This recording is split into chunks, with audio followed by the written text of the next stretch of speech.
Hi, and thanks for joining me here at EdDoesTechEd. Today I'm going to be doing an unboxing of the Letsfit ID205L Black smartwatch. I actually have an overview right here down below in the description. I can pick this up from Amazon for around 30-35 bucks. This one right here I have in my hand now. It's the Letsfit ID205 Black.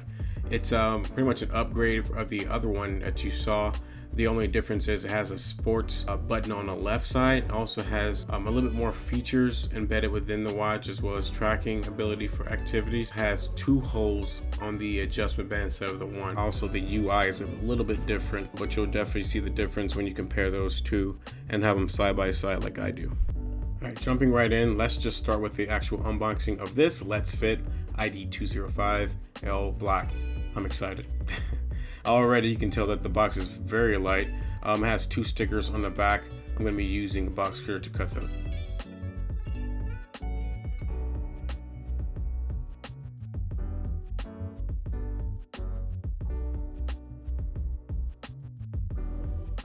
And wow, look at that. Like already I just want to kind of sit and admire how it looks. It looks really premium given the price point on it. And it looks very similar to the other watches I've seen that are more expensive in its same class.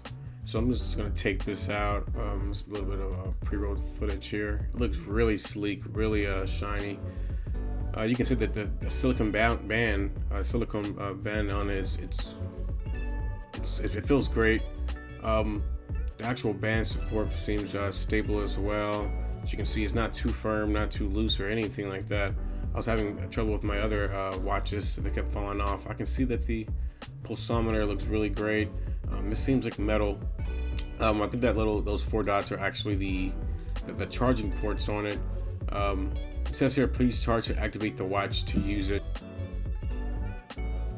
Alright, so this is what's pretty much it's inside of it. You're gonna get the charging cable. It's a bit different from the ones we've seen in the past. This is only going to be used on this actual device, and it is magnetic, so it snaps in. It doesn't come out very easily, as you can see. It has a 2-foot cable, so that should be good enough for normal use. And this watch has a 10-day battery life, so you shouldn't be touching this charging cable too much anyway. All right, of course, next up is going to be the smartwatch manual, user manual. All sorts of things are in this, FAQs, how to set it up. I'm going to be going through most of that in the setup and overview anyway, but the most important page is going to be this page here, where it shows you where to download the app, VeryFit Pro. All right, the next thing we have here is basically like a contact us card for FAQ for any questions or warranty information. If you flip it around, you have a 1-year extended warranty if you register your device. So that's cool, and that's up for the box. Now let's get back to this watch. So the first thing it says for us to do is basically to charge it up, and once it hits the power, it's going to actually activate for us. So let's pull back this film so we can see the magic happens. All right, let's put that on. Magnetically steps in. We're gonna see it pop, look on, and then there's the home screen. All right, now that it's on, I can actually unplug that charging cable. It is sitting at 97%, so not bad right out of the box. Again, I'm looking at this thing and it looks really good, very premium. There's a little bit of lag, but I wouldn't expect this thing to be only 30 or 40 bucks just looking at it. All right, so let's get to installing the app. If you're in the Play Store or iOS, just type in VeryFit Pro. I already had it installed here. All right, so these are just a couple of switch screens. Now you want to get to the warm-up tips. Now you want to access it only while using the app or all the time. Now, since you have your actual device set up already and on, it's going to ask you to bind it to whichever model it is. Then you go through the setup process of your user profile. Choose your sex, input your date of birth, your height through feet or inches or centimeters. Then you do your weight, pounds, kilograms, and stone are the selections there. You're going to put your daily targets for your amount of steps, your sleep target, and then if you go down further, you're going to see your target weight, your calorie goal for burning, and also your distance target for walking and steps. Then it would ask you if you want to access the files on your device. Click allow in order for it to make any changes or saves. All right, now we're back at the home screen for the application. You're going to see right here in the middle is going to be the activities screen. So for today, since I just set this up, I have completely 0 steps here. It'll show the daily target I have.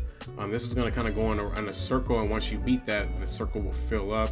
And if you actually tap on that screen there, you're going to see this cool graphic here. It's actually going to turn into a sort of line graph to track your progress and how you're doing for the day.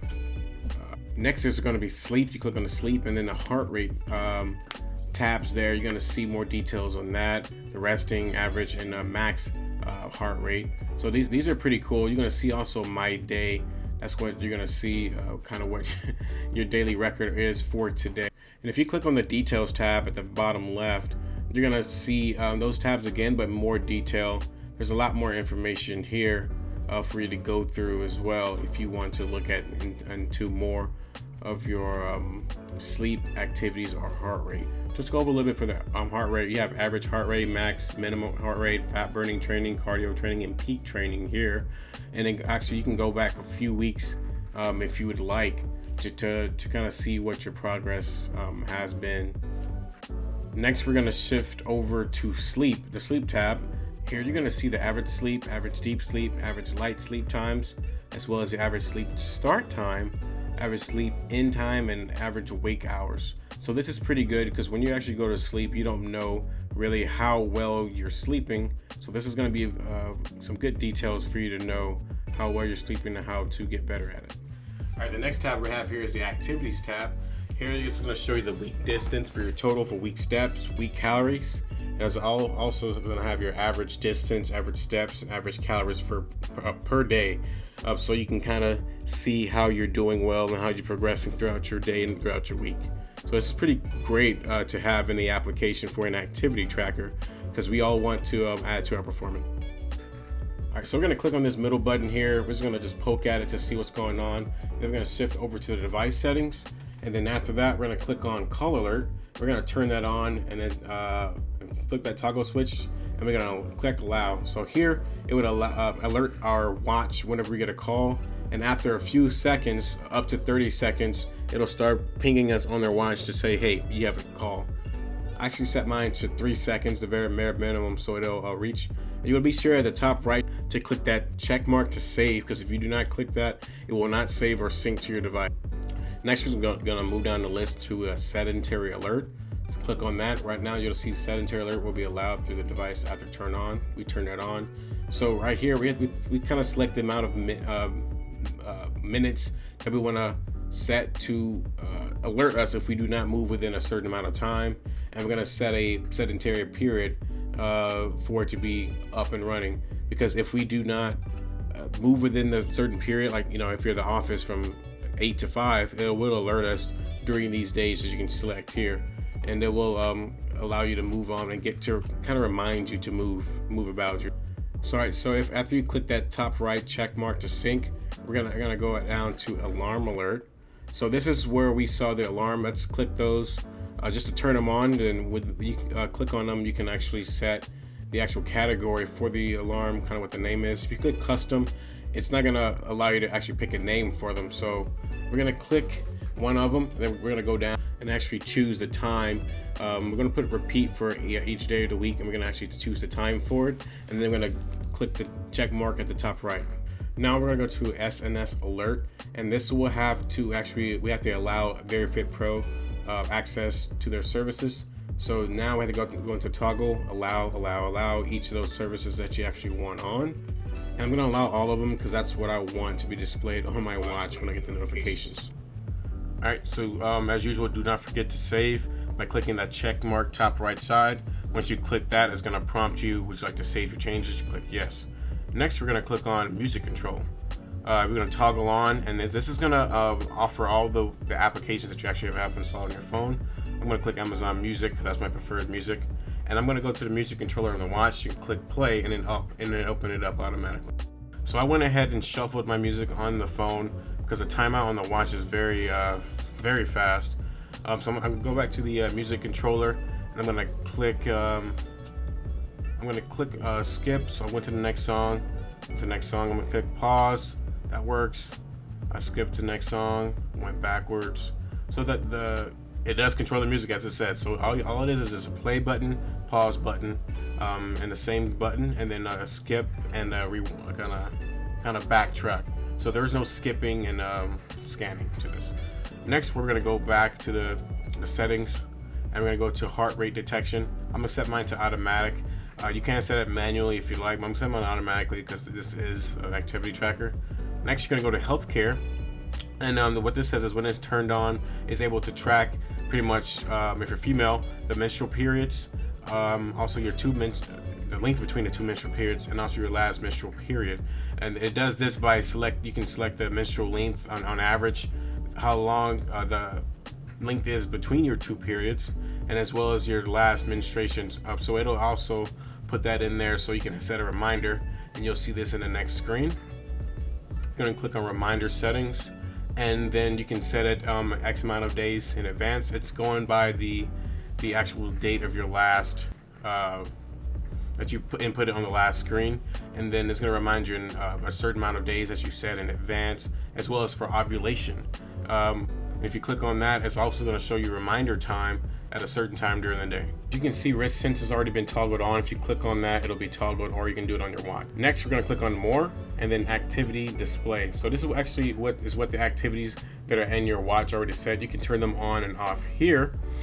And then if you go back again, you can actually click that button at the bottom, and you can arrange it to how you want to arrange it. The things that say GPS on is when the GPS will be started tracking you, right? Be sure to save that. Now I'm going to go back to device language, default by OS. It should be selected. Make sure that's saved if you change it. Next, you're going to click find my phone. Let's toggle that because that's going to be very imperative when you have your watch. Time format, default by OS. Step length or stride length. So you can track this by stepping normally and measuring that space in between. Next thing is heart rate zones. This is predetermined by your height, weight, and age. And if you click on custom max HR, you can set it max there. You're going to see the fat burning, peak, and cardio training within a certain percentage. If you actually do the custom, you can actually select the max for it, and then you'll see, you'll notice that it changes ever so slightly. But if you change it by a higher percentage, you'll see an even bigger change. And this is mostly for if you are just starting to work out, you don't want your peak to be a certain height, a certain peak. You can change it. And as usual, we're saving, and then we're gonna go to do not disturb, non-disturb mode. This is DND in our watches. We can set it to a certain range, so 11 to 7 a.m. sounds good to me. All right, now we're gonna save that. We're gonna move over to the bottom right to the user tab, and we're gonna go over to problems. This is pretty much an FAQ of all the issues. I'm not gonna go through all of this because it's so much and I've already tried, but these are a few of the basic things, basic issues you may have. Now we're gonna go down to log in and register. Create an account, you can log in there, track it the website. If you go to target settings, you can reset your certain target weight, target steps, and everything there. If you ever so need to, even your sleep target, you can actually change that. All right, next we're gonna go back, and we're actually gonna click on personal info, and this is pretty basic information you input at the very beginning. System setting, we're gonna go to unit settings. Here you can change the preferred unit of measurement. Next we're gonna go to clear cache. This will reset to factory default. We're gonna click on show a connection and notifications bar. We're gonna toggle that on. You're gonna see it here. As you can see that the device is connected. You can turn it off, you won't see it. Next is gonna be the feedback. This is pretty cool. You can actually talk to the developer this way. If you have any issues, there's a lot of already pre-designed issues here. If you click on one of these, you can actually detail what your question, suggestion, issue is. You can even have your contact information, and you can even upload an image to show the developers what your issue is or what your suggestion is. All right, next I'm gonna click on the user agreement. Here you can see the user agreement if you're into that. We're gonna click on API version. It says you're in the latest version, so no need to install anything else. We're gonna go all the way back to the home screen now, and then we're gonna get to the meat and potatoes of the activity mode. All right, and now you want to click on the one that looks like a little track with the distance symbol. That's called the running mode. And then we're gonna see here total number of activities, average speed, and total calories, and total miles at the top. You want to click on set a single target in order for you to actually select which activity you're gonna be doing. Alert is turned on for the distance target. You're gonna see here, click walking when you do 2 miles. It goes up to from 5 to 20 minutes. At a certain buy time, it'll remind you.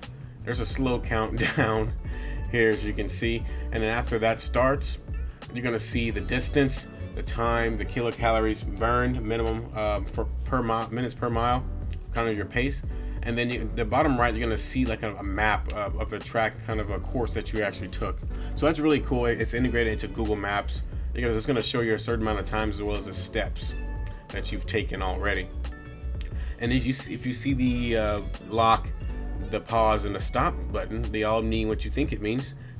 Click and hold the lock button. It's going to lock your screen from any movement whatsoever. So as you can see, I picked up my finger. I'm going to click and hold it. As you can see, it says slide to unlock. So I can't mess with my screen whatsoever. I can actually mess with the notification bar. But in order to act on to the app, I have to slide to unlock. I'm going to click play to pause it, and I can click the other button, the square, to stop it.